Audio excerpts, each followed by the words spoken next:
রাষ্ট্র কাঠামোকে নতুন করে গড়ার একটা স্বপ্ন আমরা দেখেছি। আমরা এমন একটা রাষ্ট্র কাঠামো চেয়েছি যে রাষ্ট্র কাঠামোতে কোনো ব্যক্তি, কোনো সরকার তারা স্বৈরাচার হয়ে উঠবে না। আমাদের অর্ধ শতাব্দীর যে ইতিহাস, সেখানে আমরা বারবার প্রতারিত হয়েছি।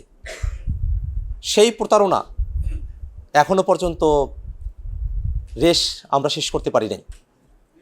আমরা দেখলাম যে বিএনপির একজন উচ্চপদস্থ নেতৃত্ব তিনি বললেন যে তারা গণভোটে রাজি হয়েছিলেন যাতে করে নির্বাচনে অংশগ্রহণটা করতে পারেন সেজন্য।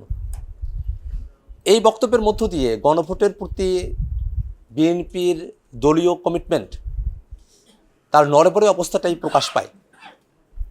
আমরা ফেসিবাদের পতনের আগে পর্যন্ত যারা রাজপথে একসঙ্গে লড়াই করেছি, বিএনপি, জামাত, ছাত্ররা, অন্য অন্য যে রাজনৈতিক দলগুলো আছে, যারা ফেসিবাদের সময়টাতে নিজেদের স্বকীয়তা ধরে ফেসিবাদের সঙ্গে বিলীন না হয়ে বরং ফেসিবাদের বিরুদ্ধে যারা লড়াই করেছিলাম, সেই রাজনৈতিক দলগুলোই এখন জনগণের কাছে তাদের রাজনৈতিক ম্যান্ডেট নিয়ে আমরা উপস্থিত হয়েছি।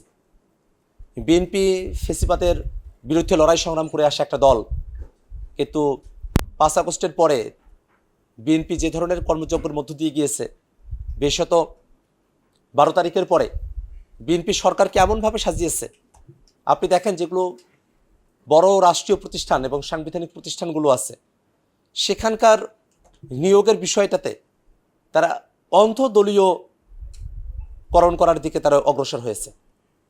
এটা আমাদের জন্য একটা অশনি সংকেত। সেই দলীয়করণের ফাঁদে যাতে আমাদেরকে পড়তে না হয়, এই কারণে কিন্তু জুলাই সনদের মধ্যে আমরা যখন ঐক্যমত্য কমিশনে, তখন এনসিসির একটা প্রস্তাবনা এসেছিল। সেই এনসিসির প্রস্তাবনা থেকে সরে এসে সেই ইসেন্সকে ধারণ করে কয়েকটি প্রতিষ্ঠান যেগুলোতে দলীয়ভাবে নিয়োগটা হবে না, নিয়োগটা যারা সংসদে presenting ruling party, opposition parties, তাদের সমন্বয়ে সাংবিধানিক প্রতিষ্ঠানগুলোতে নিয়োগের একটা ব্যবস্থাপনার কথা আমরা বললাম। এটা আমাদের জুলাইয়ের সকলের কমিটমেন্ট। যদি দুর্নীতি দমন কমিশনের কথা বলি, সে ব্যাপারে কিন্তু বিএনপি সহ সকলেই কিন্তু কমিটমেন্ট দিয়েছে, কিন্তু সেই কমিটমেন্ট কি তারা রক্ষা করতে চাইছে? এটা একটা বড় প্রশ্নের জায়গা। সেই অঙ্গীকার যা আমরা জাতির কাছে দিয়েছি, সেই অঙ্গীকার শুধুমাত্র মুখের কথার অঙ্গীকার নয়। জুলাই সনদের যে অঙ্গীকার, সেটা একটা লিখিত, একেবারে সিগনেচার হওয়া একটা ডকুমেন্টেড অঙ্গীকার।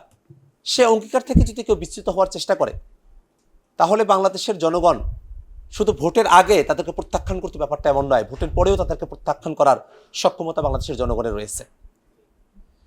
আমরা খেয়াল করে দেখেছি যে তারা প্রথমে না ভোটের কথা বলেছে, ক্যাম্পেইনগুলো করেছে, ছাত্রদলের অফিসিয়াল পেজ থেকে ন্যায়ের পক্ষে প্রচারণা চালিয়েছে। তাদের বুদ্ধিজীবীরা না কেন সে সম্পর্কে মতামত উৎপাদন করার চেষ্টা করেছে। তারেক রহমান, বর্তমান প্রধানমন্ত্রী, তিনি রংপুরে গিয়ে গণভোটে হ্যাঁর পক্ষে বললেন, আমরা সেটাকে সাধুবাদ জানালাম।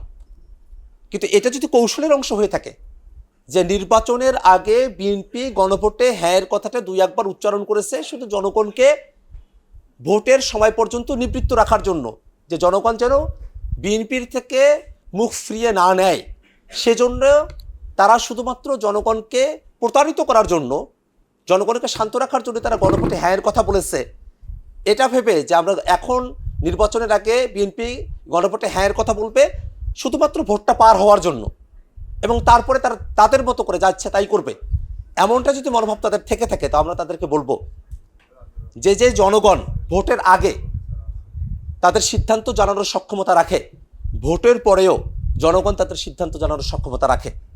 এই বাংলাদেশটা কিন্তু বন্ধ করে ফেলা হয়েছিল শেখ হাসিনার শাসনামলে, যে সে বাংলাদেশের জনগণ সেটাকে ভোটের মাধ্যমেই শেখ হাসিনাকে প্রতিহত করতে হয়েছে, নাকি তারা তাদের বুকের তাজা রক্ত ঢেলে দিয়ে শেখ হাসিনাকে প্রতিহত করেছে?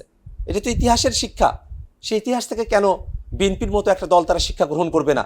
যারা সেই ইতিহাসের অংশ, যারা ফেসিবাদ বিরোধী লড়াইয়ের অংশ, তারা কেন ফেসিবাদের যে করাল গ্রাস সেটা থেকে রাষ্ট্রকে মুক্ত করার জন্য তারা কাজ করবে না? কি বাধা তাদেরকে পেয়ে বসলো? সে প্রশ্নগুলো আমাদের মধ্যে তৈরি হয়েছে। তো আমরা চাইব যে আজকের যে প্রতিপাদ্য,